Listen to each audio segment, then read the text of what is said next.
Hidroituango empezó a gestarse en 1969, pero, tras décadas de estudios fallidos, fue en 1998 cuando el proyecto prendió motores.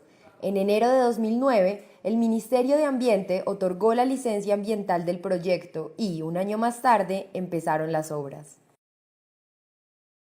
Para poder levantar la presa, se construyeron 2 túneles de desviación, por donde fluyó el agua del río Cauca mientras avanzaban los trabajos. En octubre de 2017 finalizó la construcción del túnel intermedio, que era el único que iba a quedar abierto tras el fin de las obras. Por eso, a diferencia de los otros 2, debía funcionar con compuertas. En enero de este año, al acercarse el final de las obras, las entradas de los 2 túneles de desviación se sellaron con paredes de concreto. En el primero de los túneles se alcanzó a poner uno de los tapones definitivos de 22 metros de ancho. Pero el viernes 27 de abril, las caudalosas aguas del río Cauca, cargadas de piedras, troncos y desechos, taponaron el túnel intermedio, el único por donde seguía desviándose el agua del Cauca. 2 días más tarde, la presión del río lo destapó en horas de la tarde.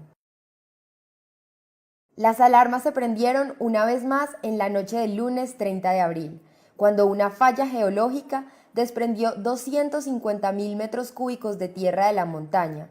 Sin embargo, gracias a una especie de bypass que tenía ese túnel, el agua seguía fluyendo, aunque en menor cantidad. Pero luego, el lunes 7 de mayo, un nuevo desprendimiento de la roca taponó el bypass del túnel intermedio.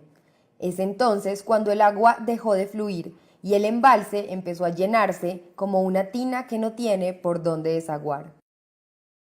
Ante la gravedad de la emergencia, el jueves 10 de mayo, EPM decidió inundar la casa de máquinas. Equipos como generadores, turbinas y transformadores quedaron sumergidos. 2 días después, en la tarde del sábado 12, el túnel intermedio se desbloqueó. Al estar represado, se convirtió en algo así como una manguera a presión.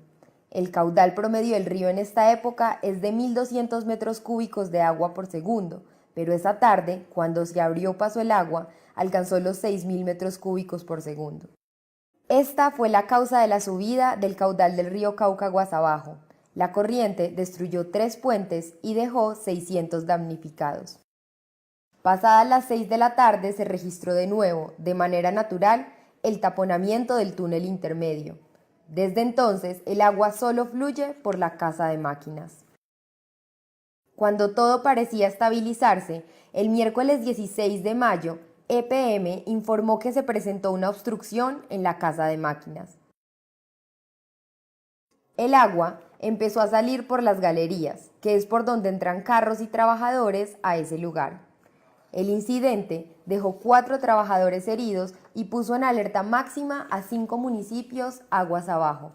2 horas más tarde, el agua volvió a fluir con normalidad, pero en la medianoche de ese día salió una vez más por las galerías. Al otro día, el país se levantó con la voz preocupada del gerente de EPM. Si el agua sigue fluyendo por las galerías, podría permear la pata posterior de la presa, haciendo que colapse. Además, si el agua la rebosa, los 20 millones de metros cúbicos de roca y cemento podrían erosionarse y potencialmente derrumbarse, causando una avalancha que arrasaría pueblos enteros. Si ocurre el peor escenario, 1 hora después del colapso de la presa, la avalancha llegaría al corregimiento de Puerto Valdivia, en Valdivia, que se borraría del mapa. Entre 4 y 5 horas más tarde, llegaría a Tarazá y Cáceres, 10 horas después a Caucasia y 20 horas a Nechí. Los municipios de San Jacinto del Cauca, Ayapel, Guaranda y Majagual también están en alerta máxima.